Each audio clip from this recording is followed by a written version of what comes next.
Hello everyone, welcome to Think Then Code. Today we'll be solving the problem minimum money required before transactions. So let's understand the problem, and this is a quite interesting problem because its solution can be used in various other problems too. So let's understand it properly. You are given a zero index 2D integer array transactions where transaction I is equal to cost I comma cashback I. That is, each element of transaction is having two elements, that is cost and cashback. The array describes transaction where each transaction must be completed exactly once in some order. Okay, so it can be completed in any order. At any given moment, you have certain amount of money. In order to complete transaction I, your money should be greater than or equal to cost I. Must hold true. That is, we must be having minimum cost money to process that transaction. After performing the transaction, money becomes money minus cost plus cashback, which means we deduct cost from our money and add cashback to our money. Return the minimum amount of money required before any transaction so that all transaction can be completed regardless of the order of the transaction. So this line is important because what does this say is you have to return minimum amount of money no matter what is the permutation of this transaction array. No matter how these transactions are arranged, that minimum amount of money will always be enough to complete all the transaction. That's what the question is trying to say. So let's understand it through a dry run. Suppose we have initial money 10 and we have this permutation of transaction, that is 6 comma 4, 10 comma 2, 1 comma 6, 5 comma 11 and 3 comma 4. So if we have money 10, first we are at this 6 comma 4 transaction, we will incur a cost of minus 6, which will make our money as 4, and then we will add 4 to our money, which is the cashback, which makes our money 8.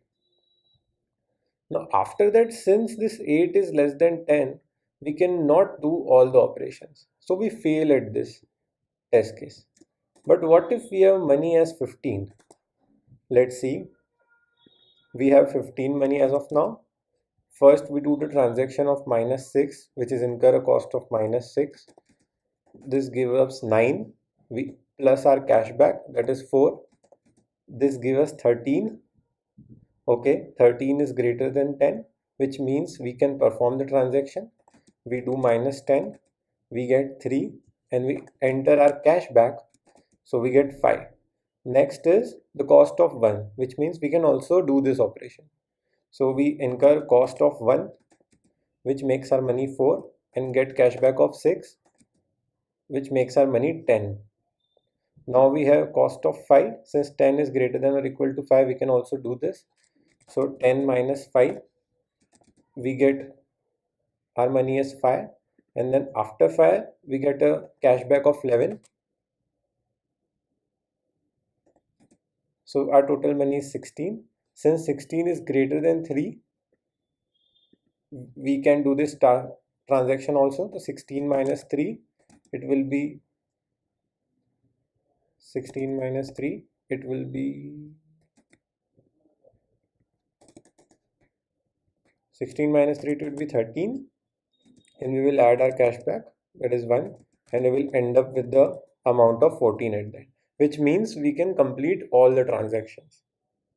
So that was the dry run.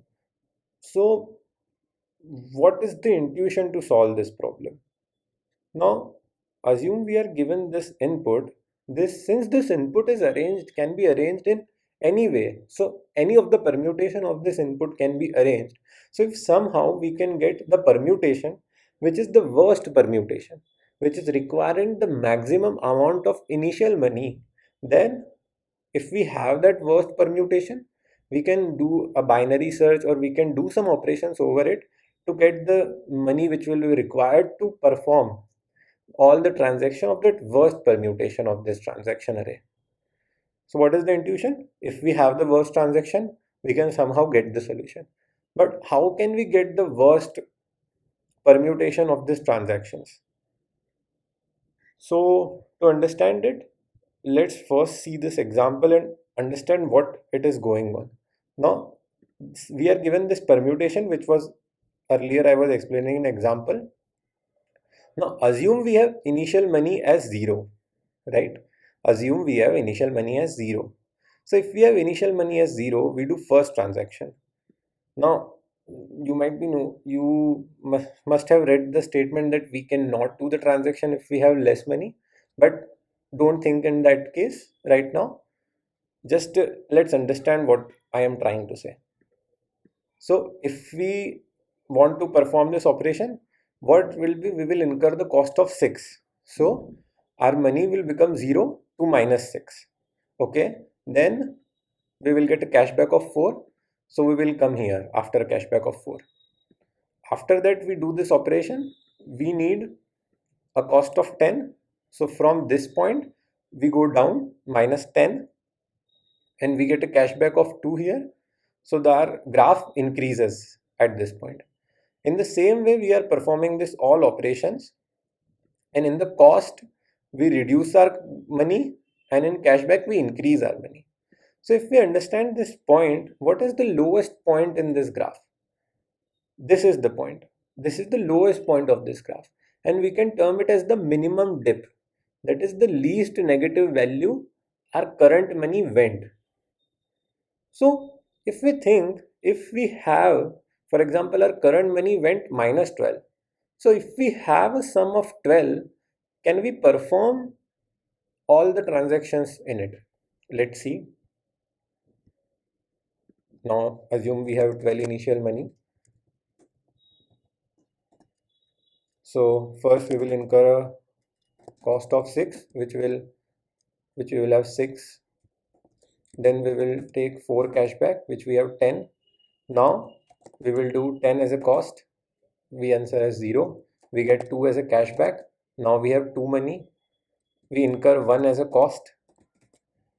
We are remaining with 1. Now if we are remaining with 1, we also get 6 as a cashback here to perform the transaction. Now we are at 7. If we are at 7, we can also perform next operation, that is 7 minus 5 is the cost. We are remaining with 2. We get a cashback of 11. Now we are at 13. We can also do the next operation, 13 minus 3. We are having 10 and the final cashback, that is 11. Which means if initial money is 12, we can perform this all operations. But if our initial money was 11, you might see this 10 minus 10. If this was 11, this operation would have not, because this 10 would have been 9 in that case, and this would have failed. So what I wanted to explain is, if we see this graph and if we can calculate this minimum dip for a permutation, then we can get what is the minimum amount of money we will require to complete the entire permutation. So here we talked about what will be the minimum amount of money which will be required to complete a permutation. But how that is related to getting worst permutation? Let me explain how it is related. For example, let's see we have two transactions, only two transactions, 6 comma 7, that is cost of 6, change of 7, cashback of 7, and 5 comma 11, the cost of 5 and cashback of 11. Now there are only two arrangements of performing the all operation. Either first we take 6 7 and then we do 5 11, or first we do 5 11 then we do 6 7. Now if we see the graph of there, we see 6 7 to 5 11 has a lower dip, that is a dip of minus 6. But if we see that 5 11 to 6 7 has a bit of a higher dip, that it has a dip of minus 5. So what I mean by this is, we can calculate which transaction to keep earlier on so that we can minimize the dip. What we are doing here is 6 7 to 5 11. From 6 7 to 5 11, this is minimizing a dip of minus 6, but here the dip is minus 5. So if we can somehow get this arrangement, then this will be the worst case. But this is a simple example of just two two size. What about bigger example? Bigger example, what we can do is we can generalize this case. So how can we generalize this case? Let's understand. We can generalize this case through sorting. And not just sorting, we are custom sorting our transaction array. So what is that? In C++, we have two ways to do custom sorting, and that is of n log n complexity. First is using creating a comparator function, and second is using a lambda function. So in both these ways, we have some kind of function which has two parameters, let's say parameter 1 and parameter 2. And we either in any of them return true or we return false, depending on some condition we have here. Or depending on some condition, we return true and we return false. So through this, what we can do is we can sort our array. And once we have sorted our array, that sorted array will be the worst case permutation. And if we get that worst case permutation, what we can do is we can either binary search over it to get the minimum amount of money required, or we can just get the minimum dip and return absolute of it. So if we can sort, but how can we sort this? What is this condition? This condition is, for example, in this very specific case, we have two transactions, 2,1, 5,10. So let's assume we have some transaction here. Let's say transaction A, and here we have some other transaction, that is transaction B.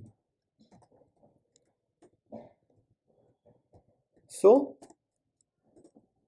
either A can be left to B, that is before we perform A, then we perform B, or either we can perform B before A, that is first we perform B and then we perform A. As seen in this question, A and B can be termed as this two inputs of transaction. Now how to decide first to kept which transaction, that is either AB or BA? How to decide this? We can decide using calculating dip of there. So as you see here, we start from our initial money as 0, and what we do is we incur a cost of -6. This is the first dip we have. And what is the second dip? We add this cash back and again incur a cost of 5. This is the second dip we have. So if we can get minimum of both the dips, and for the arrangement of A to B and for arrangement of B to A, whoever has the minimum possible dip, we will prefer that arrangement over the other. For example, for the arrangement of A comma B, what can be the dip?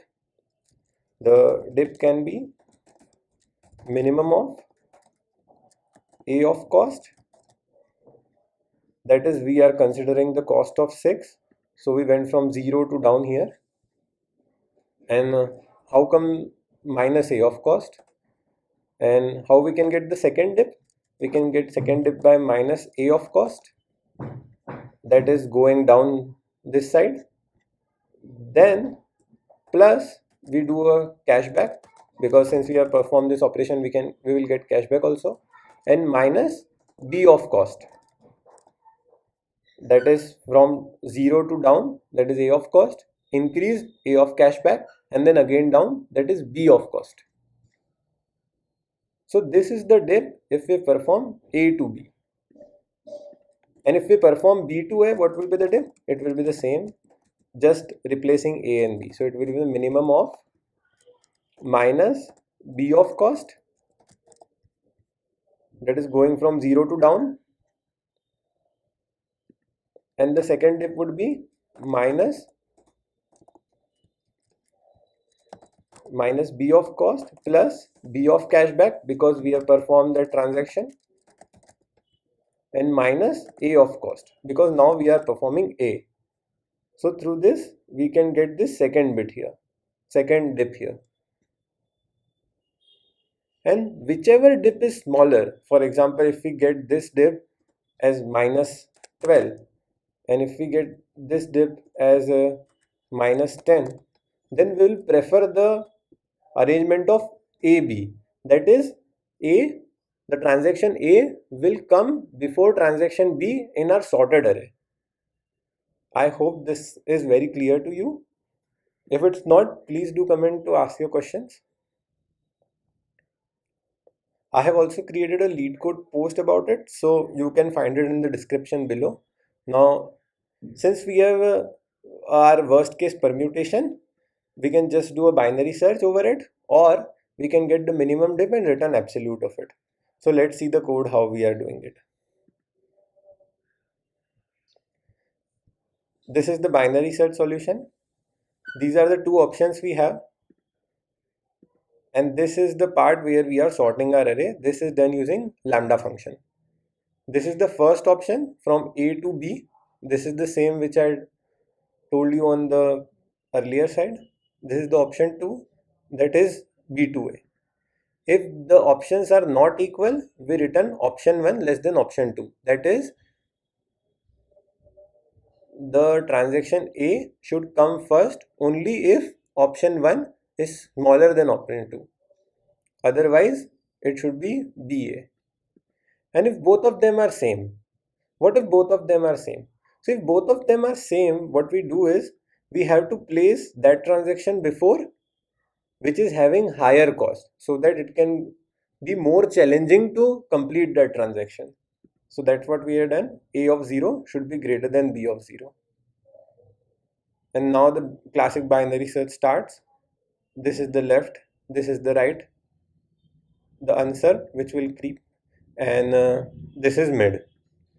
This is the loop for binary search. We calculate mid, we check if can we perform all transaction provided we have mid amount of money, and if we can, we make our answer as mid and update right pointer. If we can't perform, we update our left pointer. Let's see this is possible function. This is our mid, which is, I have renamed it as current money, and this is the worst case permutation we have from transaction.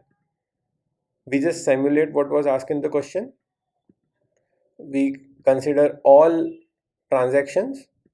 If our current money is less than transaction, which means we cannot perform all transactions, we return false. If we can do, our current money first gets decremented by the cost and then incremented by the cashback. And if we have performed all the transaction, we return true here. So this was the binary search approach. This is the optimized minimum div approach. In the same way, what I explained is we do the sorting and we keep the current money as 0. Now, since the transaction has become the worst transaction,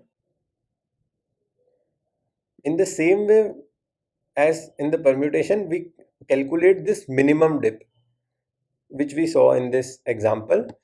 So what we are doing is we are keeping current money as 0, our answer is also 0, and we traverse over the transaction, that is the worst permutation of transaction. For current transaction, we reduce our money first. Since we reduced our money, we are getting a dip because we are going downwards. So we get answer is equals to minimum of answer comma current money. Then we increase our current money by cashback. And whatever minimum dip we have got from this output, we return absolute of it. As we saw in this example, the minimum dip was -12, and if we had 12 amount of money, we would complete all the transactions smoothly. So that's what the approach is. I hope you understood this video and this was helpful. I feel the concept of this question can be helpful in many other questions too. So if you have any doubt, do comment. If you like this video, do like and subscribe. Thank you. Have a nice day.